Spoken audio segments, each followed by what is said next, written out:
So when you're looking in your the Brown Wise Guidebook, on the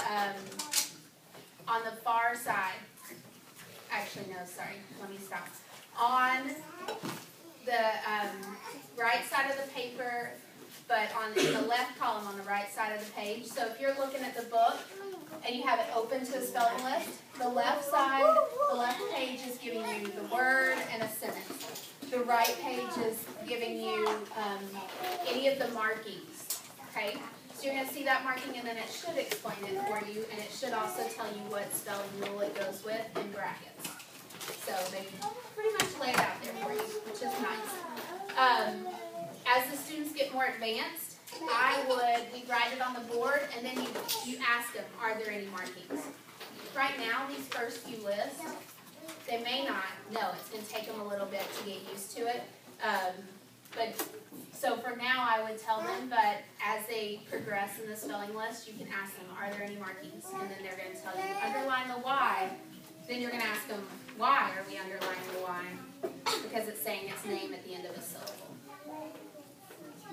Yes. Are we dictating, like this week, you dictated one day and then we just did it again the next day. But are you saying we're going to be doing all the dictating and you're not going to be doing it? No, we are still going to do it in class. So, thank you for bringing that up.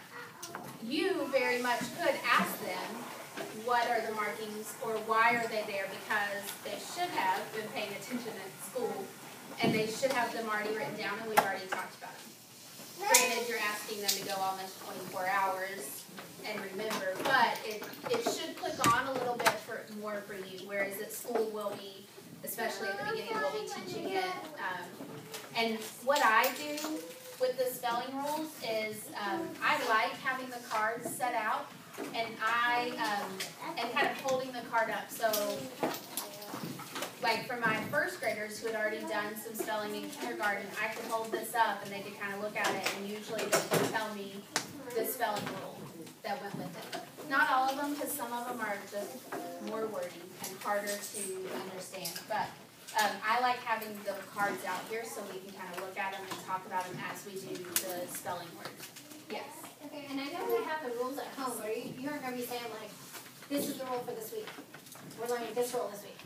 No, I think what I'm going to do, in first grade, I didn't do the spelling lesson plans, and so I'm not exactly sure how she decided what rules we were going to do.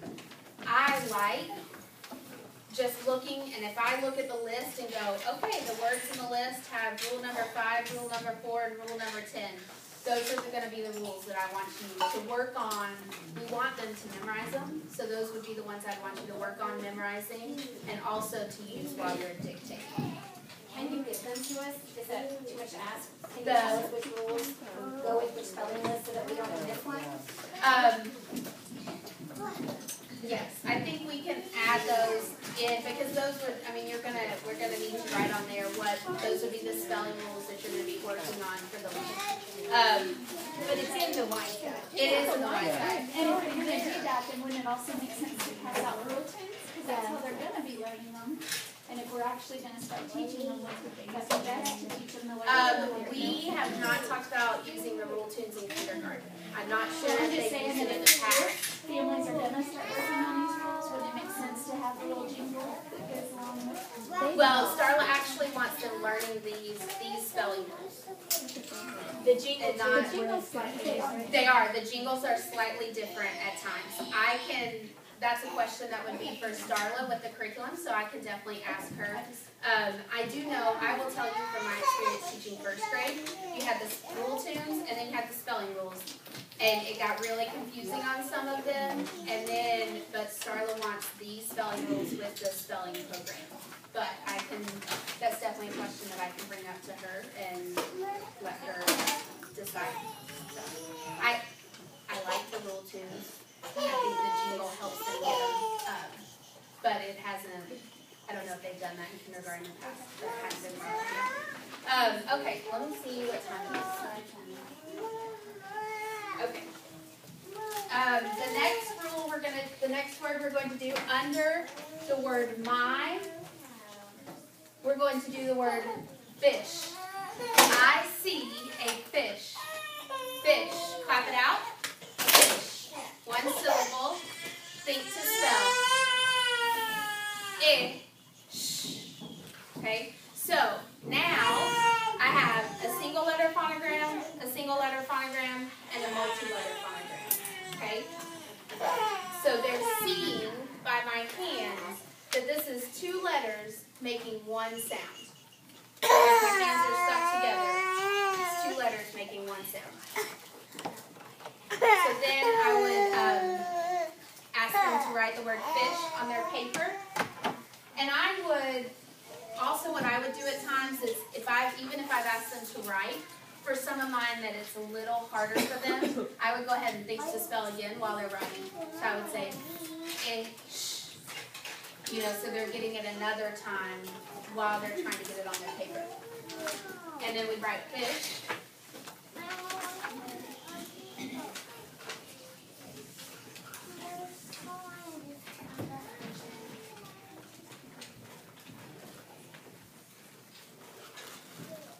Okay, so the markings for the word fish, we are going to underline the multi-letter phonogram.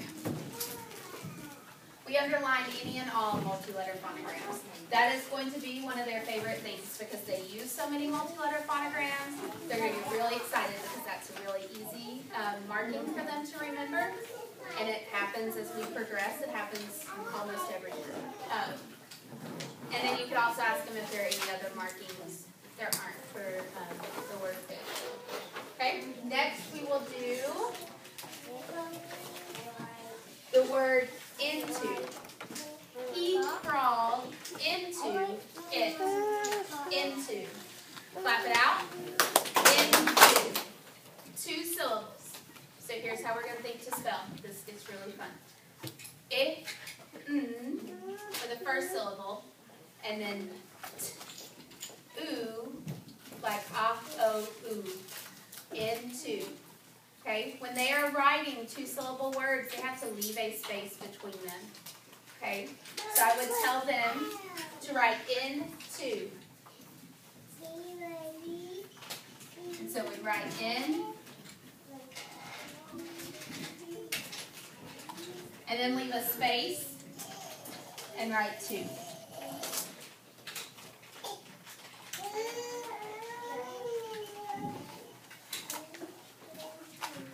And so I would make sure that they have that space between the two. That way they're singing the 2 different syllables. And then the markings for the word into, we are going to put a 3 over the O because it is saying its third sound. Okay? We might talk about one of the sounds for O. Ah, O, oo. And it's saying its third sound, so we're going to put a 3 over it. Did you put a 3 over the Y and mine? No, because this can get confusing. Because it's saying its name, we underline it instead of putting a 2 over it. They are going to want to put a 2 when the vowels are saying their names because it's the second sound. But we underline it instead of putting a 2. And that is the really good thing about the Wise Guide. If you haven't looked through it much, the brown book, it should tell you about all the markings. Because I will tell you right now, I did not learn phonics growing up. I didn't learn all of this. So when I had to teach it the first time, I was studying the Wise Guide so that I would know what I was supposed to be doing with my kids the next day at school. Okay. Did you have a question? Wasn't there a red pen in the class? I remember. Are you doing all the markings in black? We are doing all the markings in black. The red pen is for you're not going to use in kindergarten. Okay. There are some charts. Well, let me back up. You should have bought, but y'all weren't told to, so you're okay. But normally we would do spelling in what's called a primary learning log. And it is actually, you buy it from the same people that do the curriculum. In the back of it, there are some charts. There are consonant vowel chart. There's a silent final E chart. There's several charts in the back. When you're writing the charts, you use the red pen. That's the only time you use it. And in first grade, so next year, they will do all the charts in school. So you probably won't ever have to worry about the red pen. But good question. Any other questions? Okay, then we will do the word home. What is a home without a Bible? Home. Clap it out. Home. One syllable. Think to spell. O. And this is one of their favorites also. I wiggle my finger. I don't know if you really have to wiggle your finger, but I just found that for the silent final E, that helps them, this visual also helps them realize that it's a silent final E, and they'll get all excited because the silent final E rules are very fun for them. So then I would tell them to spell the word. We would have talked about there's a silent final E. And so then I tell them to write the word on their paper. And I'll write it up here.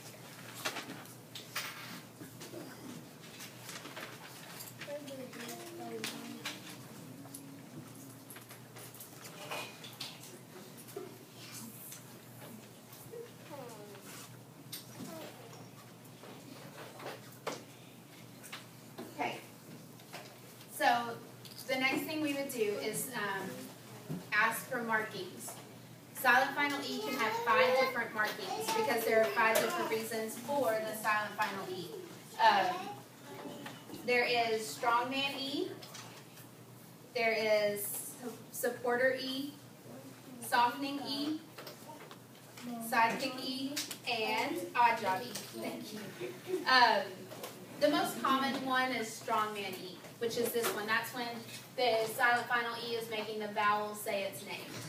So the marking for strongman E would be, you always do 2 lines under the E. That's to show them, help them visually see that it's a silent final E. Strongman, you draw an arch from the E to the O, or the vowel that's saying its name. If it were any of the other silent final E rules, you would put either a 2, 3, 4, or a 5 down here on the bottom. So it would look like you underline the silent final E, and then you put the little number down at the bottom. Do we have those little cards that you have? I think that y'all were supposed to purchase them.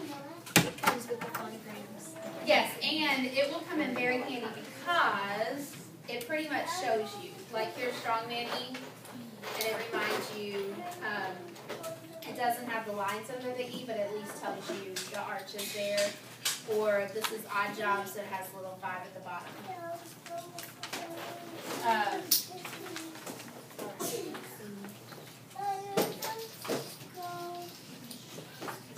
Do y'all have any other questions about the strongman E or whatever we've done so far? Do you feel like you're kind of seeing the routine of it? It is, for me, when I started teaching it, the biggest thing was remembering, A, I had to remember what the phonograms, the sounds were without having the phonograms in front of me. And then B, just remembering the rules and why they were there. That was hard, but then, I mean, you also can keep that wise guide book in front of you to kind of help you remember that. All right, let's do one more word. We'll do, under the word whole, we're going to write the word thick. He likes a thick rug. Thick. Clap it out. One syllable. Think to spell. I. Okay, so this is showing that we have a multi-letter phonogram first, then a single letter phonogram, and then another multi-letter phonogram. And then I would tell them to write the word thick on their paper.